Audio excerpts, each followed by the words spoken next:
Welcome back to Roots Music History. On this podcast, we talk about the stories behind songs and legends, as well as moments in history and history in the making. Recently, a viewer requested I cover the House of the Rising Sun, and this comment got me pretty excited because I have actually read quite a bit about the history of this song, and I'm actually surprised I've never covered it. I had to search to be sure I never did, and I never have. So I'm very excited about this episode. It is currently raining and very gloomy in Nashville, Tennessee, and I'm sure the odds or the probability that it is snowing where you are probably quite high. So go ahead and grab a blanket, grab a cup of tea, because this is a really cool story, a very unexpected story. This is the story behind the song, The House of the Rising Sun. It was September 23rd, 1867 in Goodman, Mississippi, when a man was born who would have an influence over the music scene in ways no one ever had nor ever would. His name was John Lomax.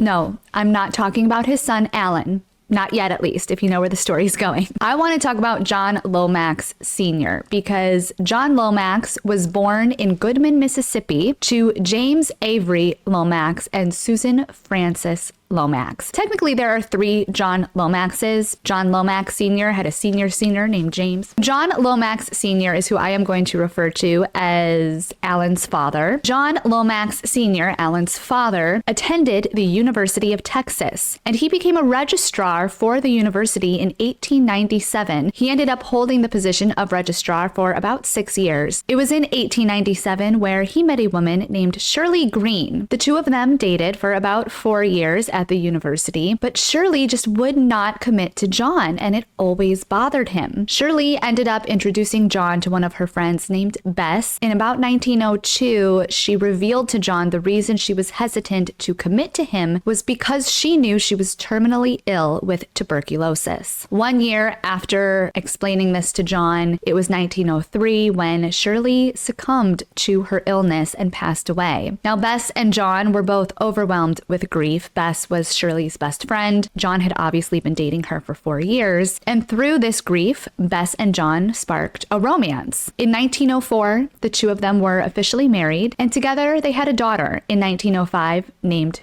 Shirley. Can you guess who she was named after? And then in 1907, a son whom they named John Avery Lomax Jr., technically the second junior. And then after John Avery Lomax Jr. came Alan Lomax in 1915. Alan becomes very imperative to this story. John and Bess moved from Mississippi to West 26th Street in the Austin Ward 4 of Travis, Texas, which was just about 1 hour away from where John grew up himself. John Lomax was always heavily involved in education. His father was a farmer, and for John, getting an education was his way out of the farming industry. He studied at multiple different colleges and universities in his late 20s before he landed at the University of Texas. Now, one of the institutions John really wanted to study at was Vanderbilt in Nashville, Tennessee, but he actually could never get into Vanderbilt, and the timing also just never seemed right for it, but he always wanted to come. In 1906, with a new wife and a 1-year-old in Texas, John received an opportunity to attend Harvard University for his graduate degree, and although this wasn't Vanderbilt, he was still very excited and jumped on this chance. By September of 1906, he, Bess, and their baby girl Shirley moved to Cambridge, Massachusetts, and John embarked on his endeavors. Harvard at the time was the center of American folklore studies, by the way. This specific study was primarily driven by two scholars in particular, named Barrett Wendell and George Kittredge. Both scholars were passionate about preserving old Scottish and English folk songs for future generations. John Lomax started to study beneath these two scholars, and the scholars obviously encouraged John Lomax to do the same in his own scholarly endeavors. John had kind of dabbled with collecting old songs before, but it really wasn't until he met Barrett Wendell and George Kittredge that his love and fascination for preserving old folk songs and old cowboy songs really took off. Now, not only were Barrett Wendell and George Kittredge mentors to John Lomax during the years he studied at Harvard, they also became really good family friends. So much so that when John Lomax returned to Texas after finishing his graduate degree in 1907, these two professors not only kept in touch with John and his wife Bess, but actually came down down to Texas to spend time with him and his family and his newborn at the time, John Jr. And they even attended Sunday church services with him and his family and suppers. John was teaching at the time a full-time position at A&M University while he was collecting all of these cowboy ballads in his free time. But John fully anticipated to monetize off of this hobby at some point and publish all of these songs that he had collected. 1 year later, in 1908, a student strike hit A&M University and all classes were put on hold. John, not being able to teach, now had the free time he had aspired for to publish all of his old cowboy songs. And that's exactly what he did. In 1910, he published his very first collection called Cowboy Songs and Other Frontier Ballads. This included several iconic songs like Home on the Range, which later became the official state song of Kansas, and Jesse James. John made sure when working on this collection that the songs were recorded by real working cowboys or ranchers or real frontier settlers because he wanted to ensure that their authentic dialects were preserved and accurately reflected in these cowboy songs. And this quickly became, like I said, much more than a passion project or side hustle for John Lomax. By the time his third child, Alan, was born, John Lomax had been officially elected as the president of the American Folklore Society, with, drumroll please,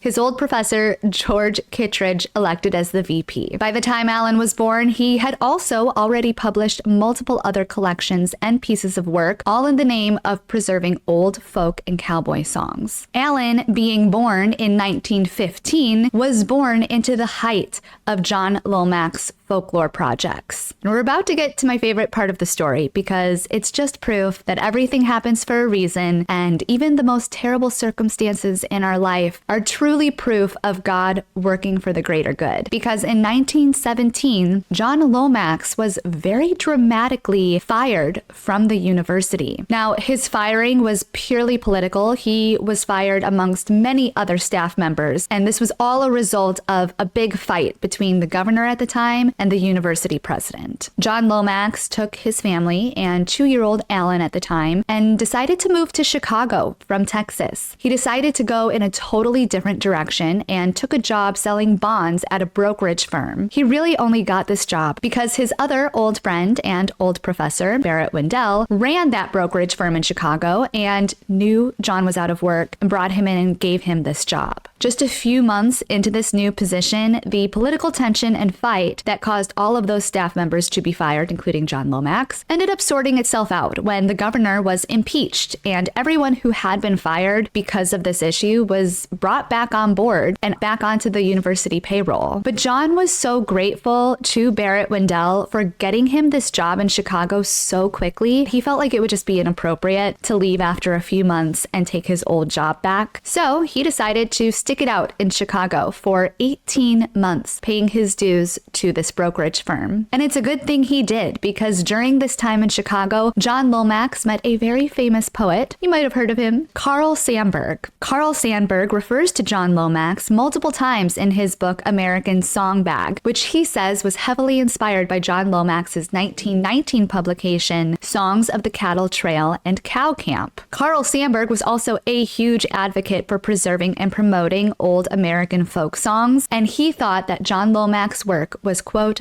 groundbreaking. American Songbag, by the way, was a huge influence for Woody Guthrie, Pete Seeger, Bob Dylan, and many more artists. It wasn't just a little songbook that nobody really read. Now, all of this is happening for John Lomax, while Alan Lomax, his youngest son, is in his first 10 years of life. He's just a kid, but he's observing his father and is being immersed in this folk music and this drive to preserve this kind of music. After John felt enough time had passed in Chicago, he returned to Texas and joined as the secretary to a board of directors called the Texas X's, which essentially was formed to avoid future employees from being fired due to any political tensions in the future. He did this for a couple years, but then that dirty scoundrel of a governor who had been impeached decided to use a little loophole and have his wife run for governor since he couldn't. So Mrs. Miriam Ferguson runs for governor and wins, and then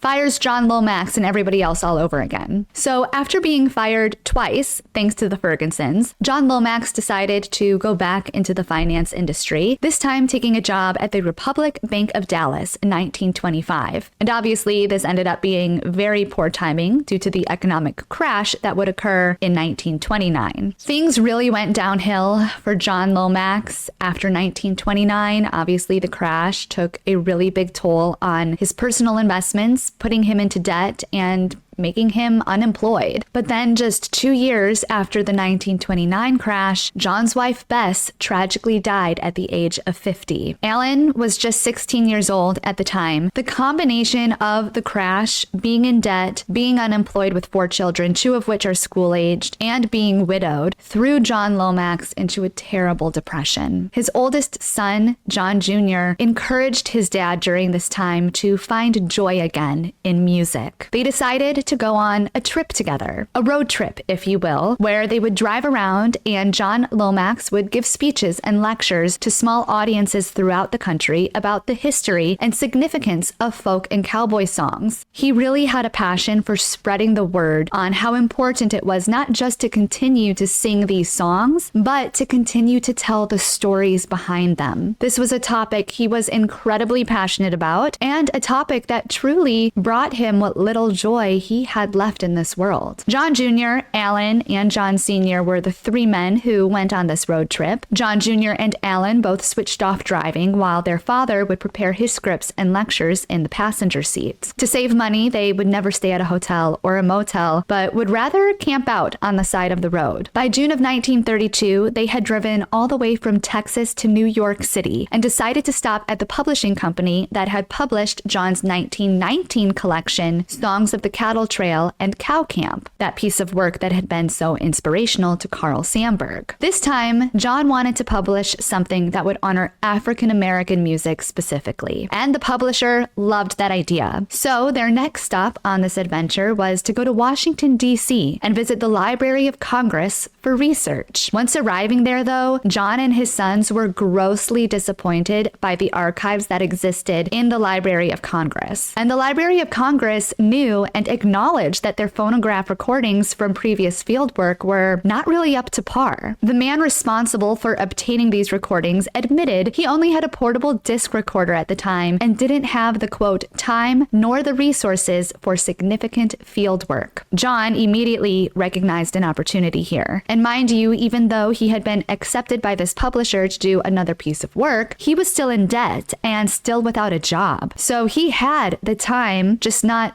really the resources, because he didn't have the equipment, to continue this field work. So John made a deal with the Library of Congress that if the library was willing to give him the equipment needed to make these recordings, he would go out and travel the country and obtain better work. And not just better recordings, but also a larger sample of recordings. And not just of American folk songs and not just of cowboy songs, but also of all of these African American songs that had been sung for decades and had never been transcribed. And of course, he could use all of that for his next publication with the publisher in New York City. For the next couple years, that's exactly what he did. And not only was John Jr. by his side through all of this, so was his youngest son, Alan. By 1934, John Lomax was named honorary consultant and curator of the Archive of American Folk Songs, a title he held for the remainder of his life. John Jr. was definitely a huge help in all of this, but Alan specifically was growing into this role and fascination with folk music in ways John Jr. did, but not to the extent that Alan was. By the time John Sr. was given this title at the Library of Congress, Alan was 19 years old. Alan made it clear to his dad he was passionate about this work and he did not want to stop taking these field trips. When Alan was about 20, he and his father together visited the Rio Grande border, recording old Spanish ballads, and then went to southern Louisiana, speaking French with the Cajuns and recording their authentic songs. It was also in 1934 John Sr. remarried. He remarried a woman named Ruby,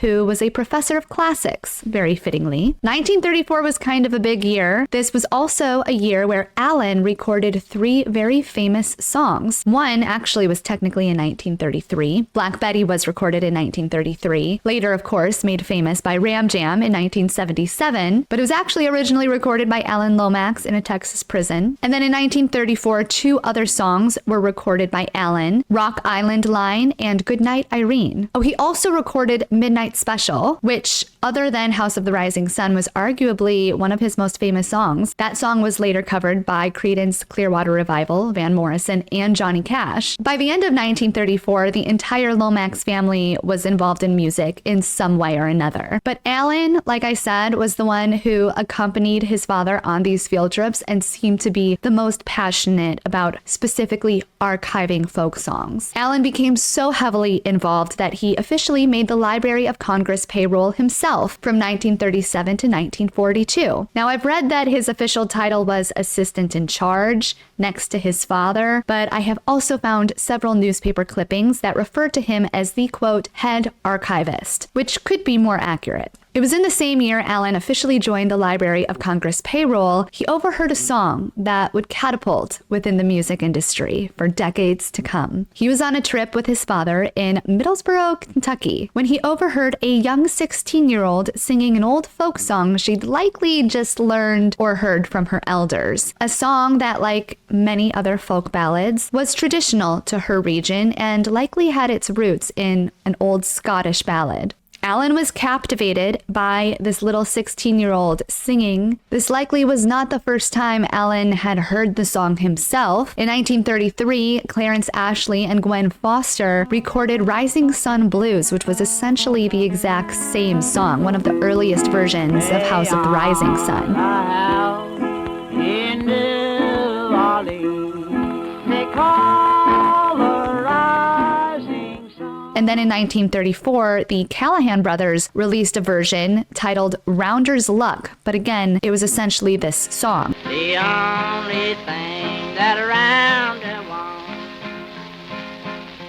is suitcase and a trunk, and the only time he's satisfied is when he's on a drum. Hearing the song sung by a female, like Georgia Turner, brought on a whole new perspective.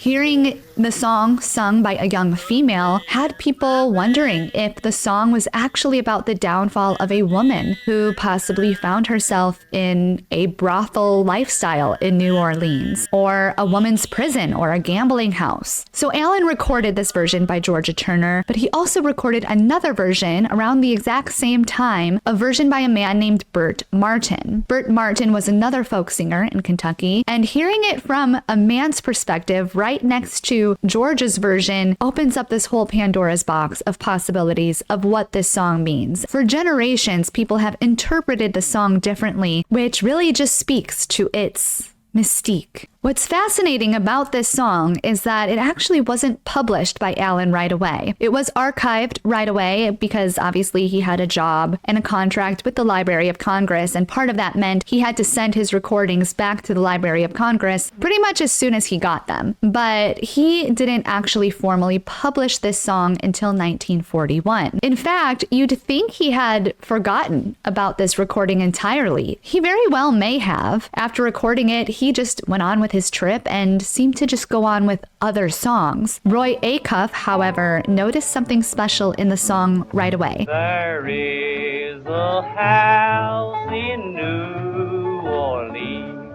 they call the Rising Sun. He covered his cover, Rising Sun, in 1934, one of the first people to do so. In 1939, newspapers everywhere started gawking about how Allen Lomax was set to play his songs for very high-profile people, like President Teddy Roosevelt and even the King and Queen. But if you read all of these articles from like 1938 through 1941, they're always specifying Allen is going to be singing songs like Bring Me a Little Water and I'm All Down and Out and Whoa Back Buck and G by Lamb, like none of the songs mentioned in the newspapers mention House of the Rising Sun, which is why I say it seems like maybe he just kind of put it in his back pocket for a while. But Roy Acuff covers it, and then Alan decides to publish House of the Rising Sun nearly 4 years later after it had been recorded in 1941. In the same year, Alan officially publishes it. Woody Guthrie releases a cover of his own. Now, by 1941, Alan had just one more year left with his work at the Library of Congress. It almost seems like he knew his time was coming to an end and thought, I'm just going to publish everything that I've ever recorded, or I'm just going to publish as much as I can before I leave so that I know that I've gotten everything in that I possibly can, which included publishing House of the Rising Sun. But I actually do want to just insert, and I actually meant to mention this earlier, but there's a 1905 version. If you go onto the Library of Congress archives, you can see it for yourself. It's a book by, I know I'm going to butcher the names, it's like foreign German names, and it's called House of the Rising Sun. There are also multiple hymns throughout the early 1900s called Hymn to the Rising Sun or Hymn of the Rising Sun, different iterations like that. So it's very clear this song adapted from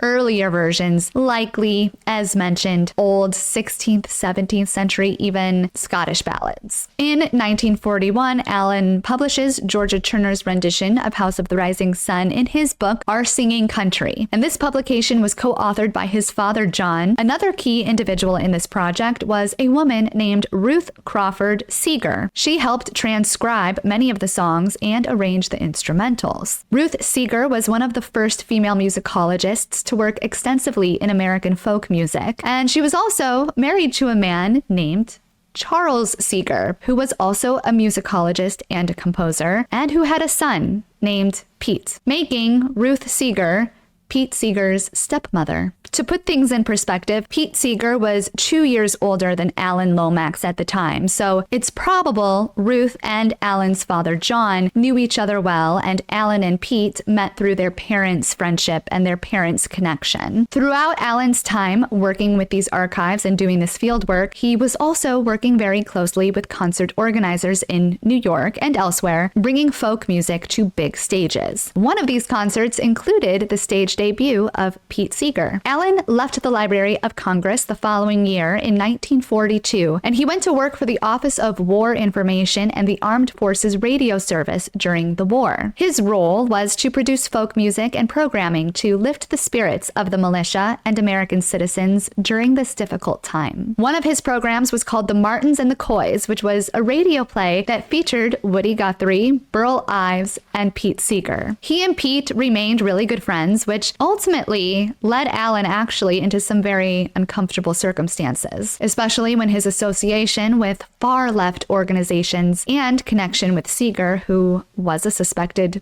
confirmed communist, ultimately blacklisted Alan from work in America. It became so difficult for him to find work in the 1950s. In lieu of all of this, he ended up leaving America altogether and moving to England. He did end up coming back to the US in 1958, trying to pick up where he left off, although it wasn't the same energy and it wasn't the same success that he saw prior to all of this communist talk. In the same year Alan moved back to America in 1958, Pete Seeger recorded his cover of House of the Rising Sun on Folkways Records. And this would of course be followed by Bob Dylan in 1961 and the Animals rendition, which made it a global hit in 1964. Dolly Parton also went on to record a cover of the song in 1980. There is a house in New Orleans.